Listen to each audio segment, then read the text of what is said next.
Hello friends. Today we will be studying history part, and this is ultimately very important as it has a majority of your uh, score, I mean your marks in your any of the competitive examinations.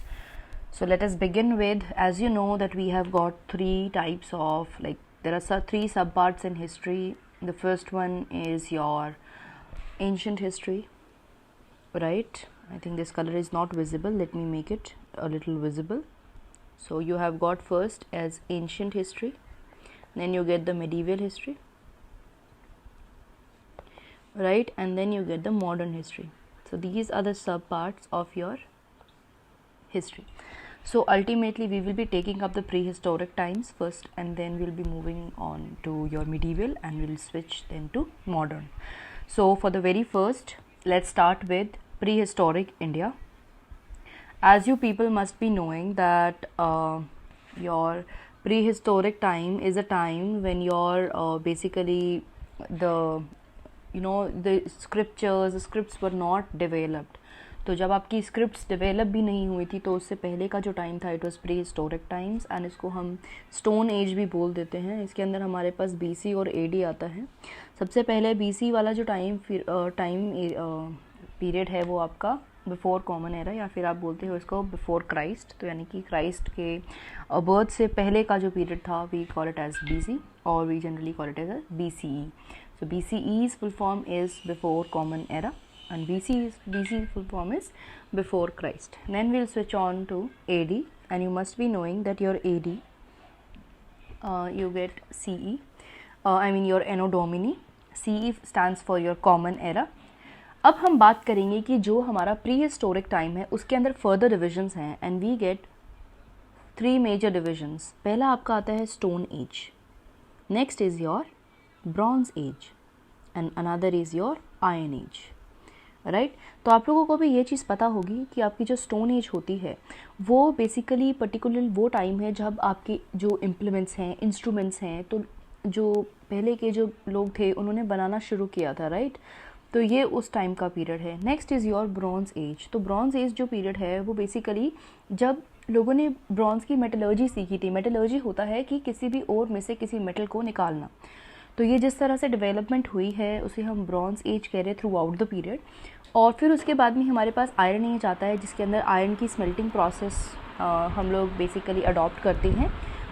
उससे हम implements बनाते हैं. Implements I mean to से here आपके जो equipments बनते हैं. तो स्मेल्टिंग प्रोसेस से आप वेरी फेमिलियर होंगे कि जो बेसिकली देखो जब मेटलर्जी चल रही होती है, आपकी कोई भी एक्सट्रैक्शन चल रही होती है, तो आपको अगर कोई प्योर फॉर्म ऑफ जैसे मेटल चाहिए है तो उसके लिए आपको दो ऑप्शंस होते हैं. लाइक कुछ मेटल्स ऐसे होते हैं जिनके अंदर रोस्टिंग की जाती है, कुछ मेटल्स ऐसे होते हैं जिनमें स्मेल्टिंग की जाती है, राइट. तो इसी तरह से ये फर्दर आगे जाके बहुत ज़्यादा लाइक डिटेल में है, बट मैं अभी आपको बता देती हूँ कि एक तरह से आयरन को स्मेल्ट किया जाता है, आयरन को रोस्ट नहीं किया जाता. ओके. उसके बाद में हमारे पास नेक्स्ट आएगा आपका, उसके बाद नेक्स्ट आपका आता है earliest age in history is called old stone age. तो आपका जो अर्लीस्ट एज है वो है ओल्ड स्टोन एज, जिसको आप लोग पैलियोलिथिक एज भी बोलते हैं, राइट. पैलियोलिथिक एज की अगर मैं बात करूँ तो इसके अंदर आपके फर्दर थ्री डिविजन्स होते हैं, lower, middle and upper Palaeolithic culture. Okay. तो ये हमारे पास डिफरेंट पैलियोलिथिक एजेस में है. तो बेसिकली जो पहला पैलियोलिथिक टूल था that was identified in 1860s. तो आपका पहला जो आपका पैलियोलिथिक स्टोन आई मीन जो टूल है वो कब फाइंड आउट हुआ था? 1860s में हुआ था. और देखो सिंपल सी बात है, अगर मैं आपके अपर पैलियोलिथिक साइट्स की अगर बात करूं तो सबसे पहले आपका बहुत फेमस भगोर 1 और भगोर 3 जो कि सोन वैली में है मध्य प्रदेश में. तो ये बहुत प्रोमिनेंट है वहाँ पर अपर पैलियोलिथिक साइट के लिए, क्योंकि उस टाइम पर वहाँ पर चीज़ें मिली हैं. उसके बाद में हमारे पास पैलियोलिथिक आपको पता ही है जैसे कि ओल्ड स्टोन एज था. अब हम चलते हैं मिडिल स्टोन एज, जब थोड़ी और कार्विंग्स वगैरह सब चलना शुरू हुआ. So you get in here age Mesolithic age, and then it is followed by Neolithic age. Neolithic age is a new stone age. Okay, So this was the first slide we have gone through. You people must be aware of this Indus Valley civilization, how beautifully the city was portrayed and how इतने मतलब अच्छे से उस चीज़ को रखा गया था. Your swimming pool, your drainage system, everything was pre-planned. It was actually developed like a modern city. तो इस तरह से आपका इंडस वैली सिविलाइजेशन में प्रॉपर हाउसिंग वगैरह सब कुछ bricks का यूज़ वहाँ पे ऑलरेडी हो रहा था. As you can see in this picture that bricks were actually used in here, right. So let's move ahead. और ये आपका पहले का मैप है जहाँ पे आप बात कर रहे हो अपने हड़प्पा और इंडस वैली सिविलाइजेशन की. ओके, तो बेसिकली पहले तो क्या होता था कि आपका पूरा इंडिया, पाकिस्तान एंड जितना भी आपका बर्मा रीजन है, एवरीथिंग वाज सारा की एक पूरा सब कॉन्टिनेंट था. बट जैसे जनरली डिवाइड हुआ तो आपकी जो सिविलाइजेशंस भी हैं वो भी, चलो वो तो अभी बहुत लेटेस्ट है, ये तो पहले ही डिसअपियर हो गई थी. बट वैसे अगर देखा जाए तो इनका मेजर पोर्शन पाकिस्तान में चला गया, राइट. तो हमारे पास इंडस वैली सिविलाइजेशन, जनरली इसको ऐसा क्यों बोला जाता है, क्योंकि देखिए जो सभ्यता स्टार्ट हुई थी ना, ये आपकी इंडस रिवर के आसपास स्टार्ट हुई थी. कोई भी जैसे कोई पॉपुलेशन इरोड होनी होती है, I mean not Erode but evoke होनी होती है, जैसे कि ऐसा कह सकते हैं कि जिसका बर्थ होना है, तो वो कहीं ना कहीं उसको पानी की पानी चाहिए, उसको बहुत सारी ऐसी चीज़ें चाहिए होती हैं जो उसके लाइवलीहुड के लिए बेटर हो जहाँ उसका लाइवलीहुड जो है वो बेटर हो सकता है, सर्वाइव कर सकता है, चीज़ें नई नई कर सकता है, for building up a society. अगर आप देखोगे तो प्लेन रीजन जो होता है आपका, प्लेन्स जैसे अभी उत्तर प्रदेश वाला हो गया, हरियाणा हो गया, पंजाब हो गया, ये प्लेन एरिया है. तो यहाँ पे जो है एग्रीकल्चर की जो पॉसिबिलिटीज़ है वो ज़्यादा है देन योर माउंटेन रीजन और any of the other region. तो ऐसा ही ये था कि लोग उस चीज़ को ढूंढते हैं, सिविलाइजेशन वहाँ बनती हैं जहाँ पर आपके रिवर और बेसिक नेसेसिटीज़ अवेलेबल हों. तो हमारे पास जो सबसे फेमस हैं वो हैं आपकी हड़प्पा एंड मोहनजोदारो, राइट. तो हिंदी में आप इसको मोहनजोदड़ो भी कह सकते हो, राइट. हड़प्पा और हड़प्पा व्हाटएवर यू से. तो ये बेसिकली आपका अर्लियर टर्म्स में है. आई होप जो मैं बता रही हूँ it is very clear and making up a sense, right. उसके बाद में हम चलते हैं कि हमारे इंडस वैली सिविलाइजेशन में क्या क्या मेन या मेजर साइट्स थी, ठीक है. तो अगर मैं मेजर साइट्स की बात करूँ तो सिंपल है बहुत कि देखिए यहाँ पे हड़प्पा सिविलाइजेशन है, साहिवाल, राइट. साहिवाल इसके एक तरह से हम ऐसे मान सकते हैं कि कैपिटल रीजन है, ऐसा कह सकते हैं, ठीक है. और उसके बाद में आपके पास मोहनजोदारो, ठीक है, इसके साथ सिंध है. उसके बाद भुज, बुलाविरा गुजरात में, लोथल, अहमदाबाद, ये कुछ ऐसे सिविलाइजेशंस थे, मतलब इंडस वैली की ही बहुत ऐसी साइट्स थी. और अगर आप हरियाणा की भी बात करें, उसको राखी गढ़ी बोलते थे पहले, जो आपका ये जींद, हिसार, हांसी वाला साइड वाला एरिया ना, ये वाला आप जो देख पा रहे हो, तो ये बेसिकली इधर ही इसी के अंडर आ रहा था. पूरा इंडस वैली सिविलाइजेशन में ही साइट थी राखी गढ़ी, यस. तो अभी हम चलते हैं यहाँ पे. ये एक्चुअली मैं पहले टीच किया था ना, तो इधर इंक रह गया इसका. तो अभी नेक्स्ट चलते हैं यहाँ पे इंडस वैली सिविलाइजेशन में. यहाँ पे बेसिकली ये किस एज को रिप्रेजेंट करता है, ये चाल्कोलिथिक एज को रिप्रेजेंट करता है, चाल्कोलिथिक. एंड बेसिकली अगर आप कहोगे तो ब्रॉन्ज एज कल्चर. और इसका टाइम फ्रेम बताऊँ तो आपका 2550 से लेकर 1750 BC तक था. और ये बेसिकली इंडियन हिस्ट्री में सबसे पहली अर्बनाइजेशन थी, ठीक है. So you must be remembering this point. And it was your Harappa was discovered by Dayaram Sahni in 1921. Please note it. Your Harappa was actually it was discovered by Dayaram Sahni, and the year is 1921. Okay, and next is your second site, that is Mohenjo-daro. It was done by R.D. Banerjee in 1922. So in 1921 your Harappa was discovered, and in 1922 your second site, that is Mohenjo-daro, was discovered by R.D. Banerjee.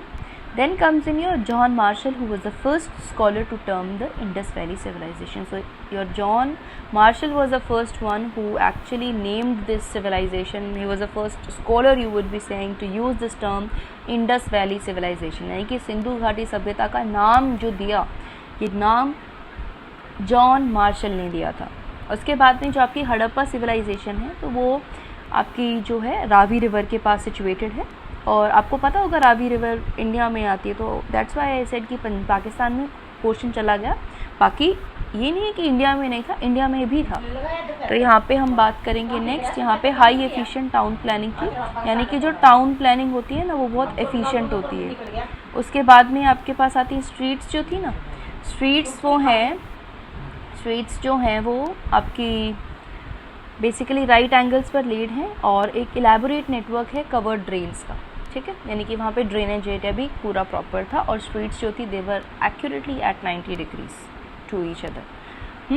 और उसके बाद में देखो town planning में चंडीगढ़ का भी जैसे mention किया हुआ था, तो ऑब्वियसली बिकॉज आपको पता है चंडीगढ़ एक बहुत अच्छी प्लान्ड सिटी है एक तरह से। उसके बाद में वहाँ पर लोग पढ़ सकते थे, समझ सकते थे, वहाँ पे स्क्रिप्ट जो थी वो एग्जिस्ट कर रही थी, राइट। एंड आयरन जो था वो लोगों को अभी भी पता नहीं था इंडस वैली सिविलाइजेशन में, राइट। तो क्योंकि इसीलिए तो कहा हमने ब्रॉन्ज एज कल्चर था और प्रेजेंस ऑफ बिल्डिंग्स जो थी वो ब्रिक से बनी थी, लाइक लोगों को इस ब्रिक मेथड के बारे में पता था। और स्लेव्स भी प्रेजेंट थे इंडस वैली सिविलाइजेशन में। And the society was patriarchal only as we have right now as a patriarchal society. It was same in your previous days or your earlier days। उसके बाद में यहाँ पर cotton produce करते थे लोग और एक्सटर्नल ट्रेड इंटरनल ट्रेड भी चलती थी और ट्रेड एंड एक्सचेंज एक्टिविटीज़ होती रहती थी मेसोपोटामियंस के साथ। और बहुत सारे और कल्चर्स थे, मतलब वैसे तो क्लोज ट्रेड जो होती थी वो मेसोपोटामियंस के साथ ही होती थी और कोई एविडेंस नहीं है कि वो लोग कॉइन्स वगैरह यूज़ करते थे। तो आपने एक मेथड पढ़ा होगा barter system, right. Barter system में क्या होता था कि मैं तुमसे गेहूँ लेता हूँ, तुम मेरे से चावल ले लो, तो इस तरह से लाइक 1 kg चावल के बदले में 1 kg या 1 किलो गेहूँ ले जाओ। तो ये एक्सचेंज ऑफ गुड्स को ही हम बार्टर सिस्टम कहते थे। तो वहाँ पे कॉइन्स का तो ऐसा कोई था नहीं, तो इसीलिए हम कहेंगे कि हमारे पास इस तरह से चीज़ें डेवलप हुई हैं। उसके बाद में हम चलते हैं लोथल को। लोथल एक्चुअली में वहाँ का एंशिएंट पोर्ट था। पोर्ट आप जानते हो ना, लाइक डॉकयार्ड स्ट्रक्चर वहाँ पे पाया गया था। इन द सेंस जब आप देखते हो कोई शिप को लोड अनलोड होना होता है तो बेसिकली कोई भी जैसे कार्गो वगैरह है तो डॉकयार्ड में से वो चीज़ें लॉन्च कर दी जाती हैं। तो ऐसे ही एक पोर्ट था लोथल नाम का, वो वहाँ पे एग्जिस्ट करता था। एंड आपको पता होगा कि जहाँ पर वो जो सील्स थी वो सिएटल और स्क्वायर इन शेप थी, मतलब शेप जो थी वो स्क्वायर शेप थी और स्टीटाइट की बनी हुई थी वो, ठीक है। वहाँ पे कॉमन एनिमल जो था unicorn, that fantasy animal unicorn, girls favourite. Next is your Mohenjodaro. Let's talk it. Mohenjodaro का मतलब ही माउंड ऑफ डेथ होता है। तो आप देखेंगे यहाँ पे लोग जो थे यहाँ पर नेचर को पूजा करते थे और ख़ासकर पीपल की ट्री को भी पूजा करते थे। बाकी यहाँ पे आप देखोगे कि बहुत सारी मदर गॉडेसेस थी और लाइक फीमेल डाइटीज़ को वर्शिप किया जाता था। उनमें से जो चीफ मेल डाइटी थे वो आपके पशुपति महादेव जी थे। और क्रीमेशन जो था वो बहुत पॉपुलर था, यानी कि क्रीमेशन होता है आपके किस तरह से आपने डिस्पोज करना है एक डेड बॉडी को, तो वो वहाँ पे बहुत पॉपुलर हुई थी क्रीमेशन की, राइट। उसके बाद में जो लोग थे उन्होंने अपनी लाइफ और मतलब लाइफ आफ्टर डेथ में बिलीव करते थे कि, तो वो आफ्टर लाइफ के लिए भी उतना ही स्ट्रगल करते थे, राइट। तो उनको ये लगता था कि अभी जो लाइफ है वो तो है ही, बट आफ्टर लाइफ भी एक लाइफ होती है, तो उसके लिए भी वो लोग अच्छा कुछ करने की कोशिश करते थे। बट ये जो सिविलाइजेशन है ये 1900 BC में डिक्लाइन हो गई थी क्योंकि क्लाइमेट चेंज हो गया था, ट्रेड डिक्लाइन हो गई थी और मेसोपोटामिया के साथ, और ऑब्वियसली रिवर जो है वो ड्राई होने लग गई थी। वाटर रिसोर्सेज जो थे वो सब ड्राई होने लग रहे थे क्योंकि कॉन्टीन्यूस सूखा पड़ रहा था वहाँ पर। तो कुछ ऐसे ही रीज़न्स जो हैं ये हिस्टोरियंस ने बताए हैं हमें। बाकी और भी रीज़न हो सकता है कोई भी, जैसे कि देखो जिसने पूरी इंडस वैली को ही तबाह करके रखा, कोई फ्लड आ गई होगी, रिवर शिफ्ट हो गई, मतलब रिवर का कोर्स शिफ्ट हुआ होगा, मतलब जैसे रिवर जहाँ से फ्लो कर रही होगी वो शिफ्ट हो गया होगा, इन्वेड कर दिया होगा किसी ने। तो ये कुछ और भी रीज़न्स हैं जो बेसिकली अफेक्ट करते हैं किसी भी सिविलाइजेशन को। तो ये हमारे कुछ इंपॉर्टेंट पॉइंट्स थे about Indus valley civilization and Mohenjodaro. अभी हम नेक्स्ट पार्ट होगा that will be sites and archaeological findings. इसमें भी हम काफ़ी कुछ चीज़ें डिस्कस करेंगे, right. Thank you so much. Will meet you in the next part. Stay tuned.